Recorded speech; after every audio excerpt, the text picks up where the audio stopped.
दोस्तों इस वीडियो में हम आप लोगों के बहुत सारे कमेंट का रिप्लाई देने वाले हैं, तो वीडियो को लास्ट तक जरूर देखें। चलिए आज का पहला कमेंट लेते हैं। आप में से किसी भाई ने पूछा है कि कतर में पासपोर्ट गुम होने पर हमें क्या करना चाहिए, चाहे वो इंडिया का पासपोर्ट हो या ये कि नेपाल किसी भी कंट्री का पासपोर्ट हो, तो सेम जो है तरीका है। सबसे पहले आप अपनी कंपनी को बताएं कि आपका पासपोर्ट गुम हो चुका है। उसके बाद आगे का जो प्रोसेस होता है वो आपके जिम्मे नहीं है बल्कि कंपनी के जिम्मे है। कंपनी वाले आपके बारे में पुलिस में कंप्लेन करेंगे कि फला वर्कर का पासपोर्ट गुम हो चुका है, तो आगे का जो भी प्रोसेस होगा तो कंपनी वाले करेंगे। इधर का प्रोसेस कंप्लीट होने के बाद में आपको एम्बेसी में जाकर के पासपोर्ट बनवाना होगा। दोस्तों हम बढ़ते हैं अगले कमेंट की जानिब। यहाँ पर आप लोगों को आज का जो है अगला कमेंट नजर आ रहा होगा, जिसमें आप में से किसी भाई ने पूछा है कि एक भाई की सैलरी 5 महीना से रुकी हुई है, तो उस भाई को सैलरी मिलने के लिए क्या करना चाहिए।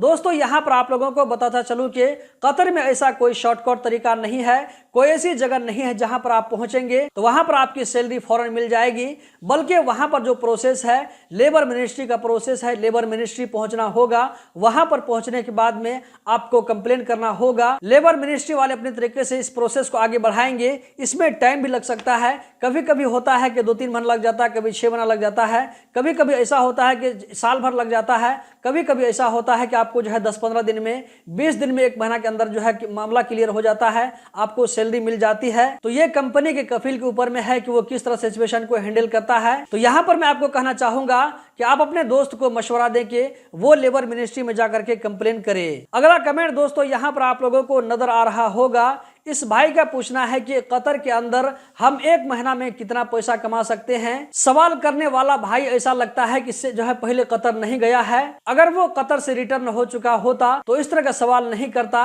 बहरहाल इस भाई ने जो पूछा है कि कतर में हम 1 महीना में कितना पैसा कमा सकते हैं, तो इसका जवाब है कि अगर आपका लक ने साथ दिया तो आप अपने मुल्क के हिसाब से लाखों रुपए कमा सकते हैं। अगर आपका लक ने साथ नहीं दिया तो आप 1 रियाल भी महीना में नहीं कमा सकते हैं। इससे पहले वाले कमेंट में आप लोगों ने देखा कि एक भाई ने कहा था कि इसको 5 महीना से सैलरी नहीं मिली है। तो दोस्तों बाहर में लक बहुत ही ज्यादा पैसा कमाने के लिए डिपेंड करता है, अच्छा लक आपका होना चाहिए। यहाँ पर मैं आपकी जानकारी के लिए बताता चलूं कि कतर में जो कम से कम सैलरी है वो 1000 रियाल है। इसी के साथ साथ 300 रियाल खाने का, 500 रियाल रूम का, तो इस तरह जो है 1800 रियाल पर मंथ सैलरी बनती है। लेकिन इतनी सैलरी जो है कोई कंपनी वाले नहीं देते हैं। लेबर मिनिस्ट्री की तरफ से रूल लगा दिया गया है, लेकिन इस रूल को कंपनी वाले फॉलो करते हैं या ये कि नहीं करते हैं, लेबर मिनिस्ट्री की तरफ से छानबीन नहीं किया जाता है। हम बढ़ते हैं अगले कमेंट की जानिब। यहाँ पर आप लोगों को अगला कमेंट नजर आ रहा होगा। इस भाई का कहना है कि हम कतर में जो है वीजा के लिए कैसे अप्लाई करें। तो मैं आपकी जानकारी के लिए बताता चलूं कि इस चैनल पर बहुत सारी जो इस तरह की वीडियो मिलती है जहां पर मैं कतर में काम करने के बारे में बताता हूं। तो आप इस चैनल के साथ में जुड़े रहें। जब भी मैं इस तरह की वीडियो अपलोड करूं तो वहां पर आप जाकर के देख सकते हैं। आपको अगर कोई सुटेबल जॉब मिलता है तो वीडियो के अंदर में जो कुछ कहा जाता है उसको फॉलो करें। यहाँ पर मैं आपकी जानकारी के लिए बताता चलूं कि जो भी जॉब के बारे में बताया जाता है तो वो जो है फ्री में नहीं होता है। उसको ज्वाइन करने के लिए आपको पैसे पे करने पड़ते हैं, जो कि मेरे इख्तियार में नहीं है। दोस्तों हम बढ़ते हैं अगले कमेंट की जानिब। यहाँ पर आप में से किसी सिस्टर ने पूछा है कि इंडियन का जो है विजिट वीजा अप्रूवल नहीं हो रहा है। इसका हस्बैंड कतर में काम कर रहे हैं, इनकी टोटल सैलरी 12,000 रियाल है, लेकिन फिर भी विजिट वीजा अप्रूवल नहीं मिल रहा है। तो मैं यहाँ पर कहना चाहूंगा कि आप अपने हस्बैंड को कहिए बार बार अप्लाई करते रहने के लिए, कभी न कभी वीजा जरूर इश्यू हो जाएगा। और वीजा जो रिजेक्ट होता है वो किस रीजन से रिजेक्ट हो रहा है, उस रीजन को अगर खत्म करते हैं तो उसके बाद में वीजा जरूर मिलेगा, क्योंकि 12,000 रियाल सैलरी में आराम से वीजा मिल सकता है। हम बढ़ते हैं अगले कमेंट की जानिब, जो कि यहाँ पर आप लोगों को नजर आ रहा होगा। इस भाई का कहना है कि कतर में इंडियन हिंदू का वीजा कब से ओपन होगा। दोस्तों ये सवाल मेरी हर वीडियो के नीचे में किया जाता है। यहाँ पर मैं आप तमाम भाइयों से रिक्वेस्ट करना चाहूंगा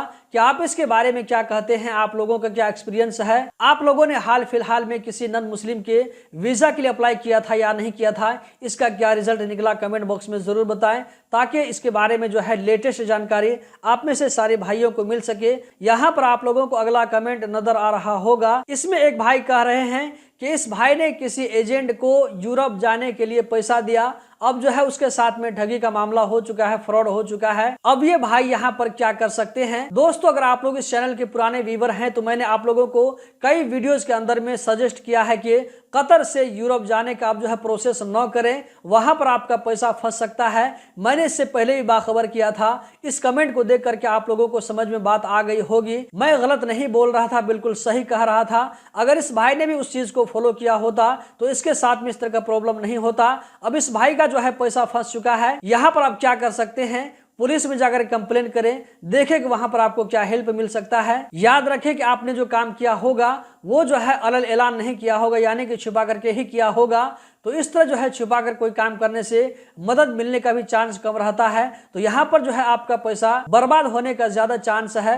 फिर भी आप पुलिस में जाकर कंप्लेन करें, हो सकता है कि पुलिस अगर फ्रॉडी तक पहुंच जाए तो आपको पैसा वापस मिल सकता है। आप जो है कोशिश जरूर करें, हो सकता है कामयाबी मिल जाए। इसी के साथ साथ यहाँ पर मैं कहना चाहूंगा कि अगर आप कतर से यूरोप जाते हैं तो इस कमेंट को जहन में जरूर याद रखें। यहाँ पर मैं कहना चाहूंगा अगर आप यूरोप जाना चाहते हैं तो अपनी जो है कंट्री से अप्लाई करें, ताकि अगर आपके साथ में कुछ भी फ्रॉड होता है, कोई जो एजेंट अगर पैसा लेकर भागता है तो आप उसको पकड़ सकें और उसके खिलाफ में कार्रवाई कर सके पुलिस में जाकर के। हम बढ़ते हैं अगले कमेंट की जानिब। यहाँ पर आप में से किसी भाई ने पूछा है, इस भाई को एक कंपनी में काम करते हुए 14 साल हो गए हैं।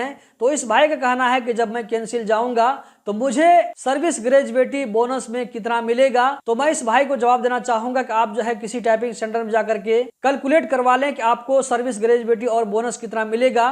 टाइपिंग सेंटर वाले ये चीज आसानी के साथ आपको बता सकते हैं। मेरे लैपटॉप में ये वेबसाइट ओपन नहीं हो रहा है, इसीलिए मैं आपको नहीं बता सकता हूं। हम बढ़ते हैं अगले कमेंट की जानिब, जो कि आज का लास्ट कमेंट है। इस भाई का कहना है कि मेरा पासपोर्ट एक कंपनी में गाड़ी लेने के टाइम में डिपॉजिट के तौर पर दिया था। इस भाई का कहना है कि इस भाई ने किसी कंपनी वाले को अपना पासपोर्ट जमानत के तौर पर दिया था।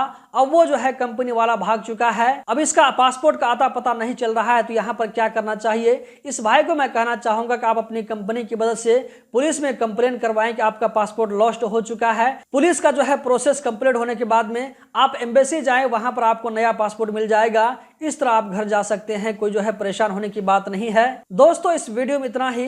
उम्मीद करता हूं आपको जो है वीडियो जरूर इंफॉर्मेटिव लगी होगी। वीडियो को लाइक करके आगे जरूर शेयर करें। बहुत बहुत शुक्रिया।